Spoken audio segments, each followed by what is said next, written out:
All right, guys, let's get right into it, okay? Here are 10 more normal things people spend money on every day that quietly keeps them broke, and they're no longer worth your money. Number one is brand new cars. The average price for a new car in America today is just under $50,000. The average monthly payment for a brand new car today is over $800 a month. And about 1 out of every 5 new car loans is now over $1,000 per month. Let that sink in for just a moment. We're not talking about luxury cars anymore. We're talking about normal new cars that are way too expensive, okay? And this is where people misunderstand this whole problem. The payment is not even the real biggest danger of buying a brand new car. The real danger is the total cost of ownership. Because here's the deal, when you buy a brand new car, you're not buying just transportation. You got to get that higher insurance. You got to register the car. You got to pay on taxes, sales taxes in most states.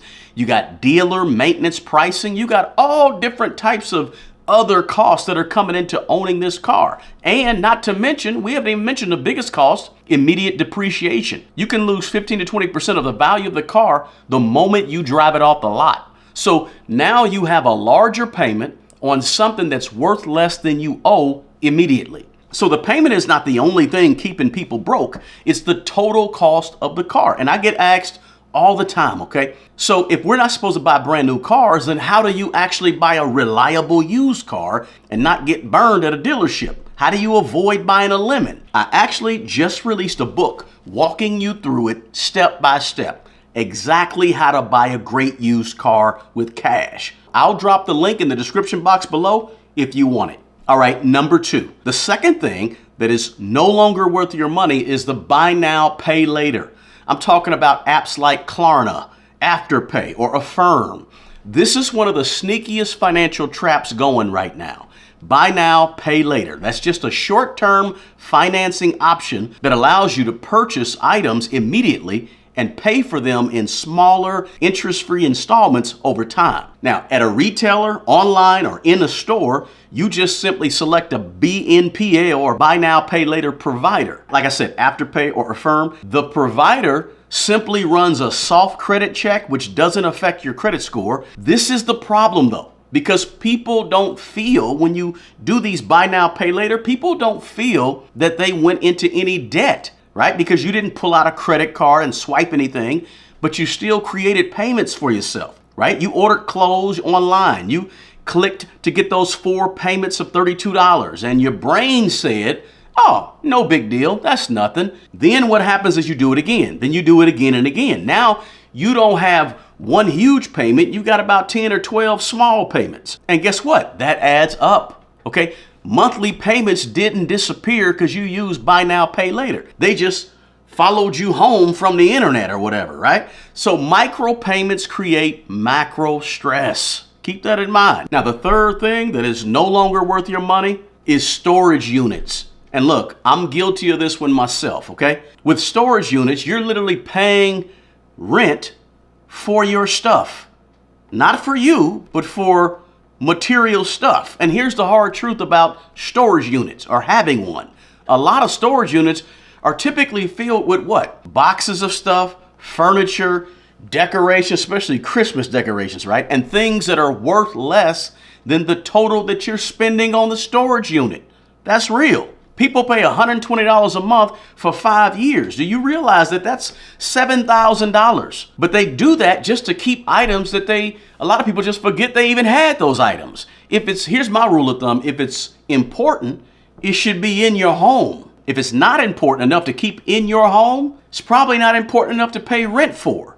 That's not everybody, but for a lot of people that have these storage units, that's true. Now, number 4 is this, eating out constantly.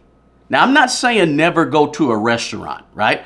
I'm talking about normalizing eating out every single day like it's a lifestyle. It feels good, may look good, and it allows you to not cook at home, right? But it's crazy expensive when you really think about it. And it's not always the big time restaurants, okay? A lot of times it's just the lunch during the work week. the $5, the $10, the $20 here and there that you spend on that. Stopping somewhere after work on the way home. Weekend meals, right? It all adds up quick. $15 or $20 here and there don't feel like much at the time, but it really is. Think about it like this. $20 meals 4 times a week, that's over $4,000 a year. For a couple, let's say it's you and one other person, you're pushing $8,000 a year.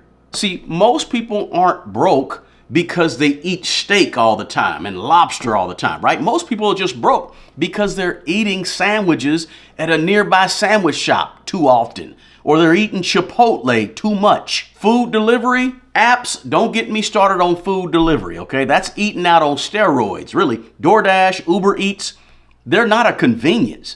They're a luxury that's disguised as normal behavior.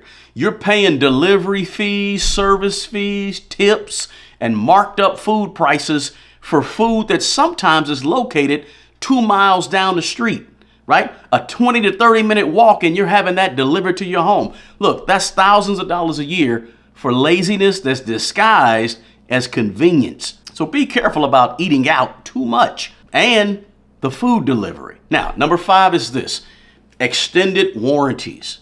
Electronic stores and retailers, they love selling extended warranties. I'm their worst nightmare because I almost never buy an extended warranty, okay? Companies do not aggressively push products that they're gonna lose money on. That's a fact, right? Most electronics either fail early under a manufacturer warranty or they last for years and years and years, right? The extended warranty lives in the middle where almost nobody uses an extended warranty. Sometimes every now and then something does happen, but for the most part, that's rare, right? You end up, when you buy an extended warranty, you end up paying for peace of mind. And that peace of mind is something that you almost never need for real. Okay, here's the key. If you can't buy it in cash 2 times, maybe you shouldn't buy it 1 time. Just a thought, okay? Don't beat me up for that. Now, number 6, the 6th thing that's still no longer worth your money, that is not worth your money, is furniture store financing. 0% for 24 months. We all seen the ads, right? Please, whatever you do, do not finance furniture.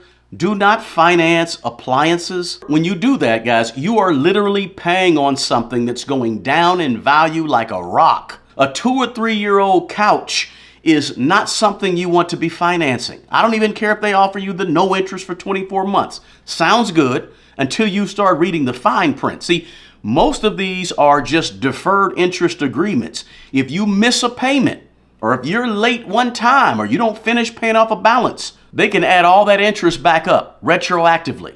0% financing does not make something affordable. Let's get that out of our brains. It just makes it emotionally acceptable in the moment is what it does, right? If you need payments to buy furniture, you probably can't afford the furniture. Just wait until you can buy it cash, please. Number 7 is this. The 7th thing that's not worth the money is large weddings that you can't afford. Now, these big weddings, okay, think about it like this. The average wedding in America, the average wedding is about $34,000. And roughly 40% of marriages end in divorce.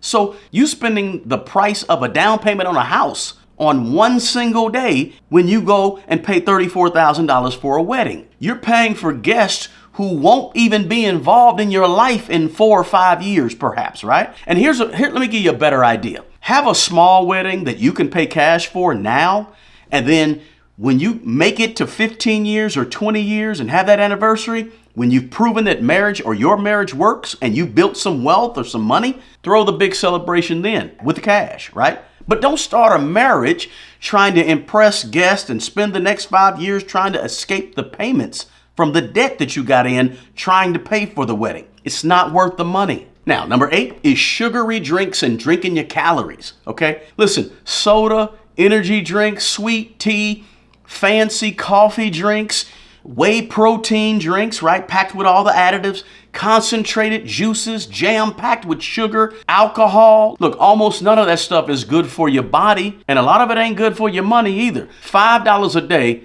don't feel like nothing right now, but that's about $1,800 a year. When you buy these drinks, you're not just draining your wallet, you're draining your health. Some people are literally financing diabetes and don't even realize it, okay? Water is basically free almost everywhere you go. You don't really even need the fancy bottled water, okay? That's real. You don't need that. When you stop buying all of this sugary drinks every time you go somewhere, gotta have a Coke, gotta have a big gulp, gotta have some type of coffee or something. Look, that's just expensive calories in the form of drinks.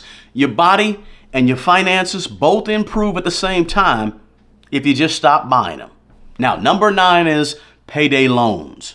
While only about 5% of all the people in America have taken out a payday loan in the last year, many people who haven't done it have certainly thought about it. Let's keep it real. Now, payday loans, they don't solve emergencies. All they do really is they extend emergencies. Because as soon as you pay with a payday loan, now you got to hurry up and pay off the payday loan. You just shifted your emergency from one thing to the next thing. You borrow $300 and you end up paying back $450 or $500. And many people, watch this, many people have to end up borrowing again just to pay off the first loan a lot of times. It becomes a cycle. And not only a cycle, but a behavior, a habit if you're not careful. Look, payday loans don't fix money problems. They just trap your money problems and pretend that your money problems are fixed. The real solution is simply a small emergency fund. Start off with $3,000 as an initial emergency fund. That should cover almost anything. But look, even if you can only start with $500, start. Save some safety net money up so you don't have to go down and get a payday loan. And finally, number 10 is this, and almost all of us can relate to number 10, and that is buying clothes for one-time events, right? Outfits. An outfit for the wedding, an outfit for the birthday party, an outfit for the photo shoot, an outfit for banquets or graduations or the concert or the club. Look, stop buying outfits for every occasion. You spend $150 or $200 on something you wear for 4 or 5 hours, and then it sits in the closet forever, or 4 or 5 years, or until that style comes back around in 15 years, right? There's nothing wrong with repeating the same outfits. 9 times out of 10, most people ain't paying that much attention to you. But look, there's nothing wrong with being simple.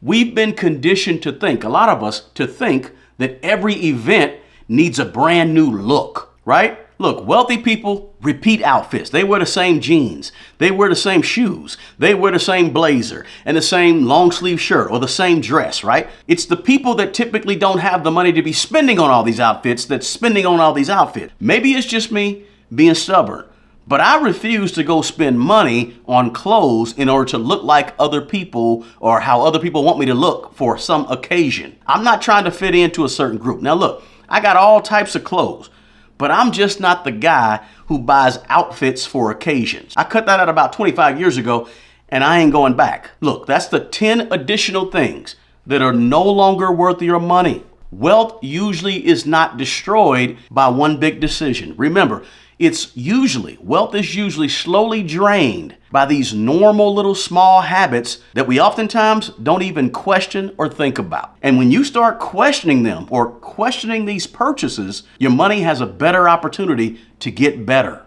Look, I hope you got some value out of this quick video. If you see yourself in any of these things that I mentioned, drop me a comment below and also share this video with your good people. The best person who's going to take care of the old you is the young you. Take good care of yourself and take care of other people. Until the next video, peace.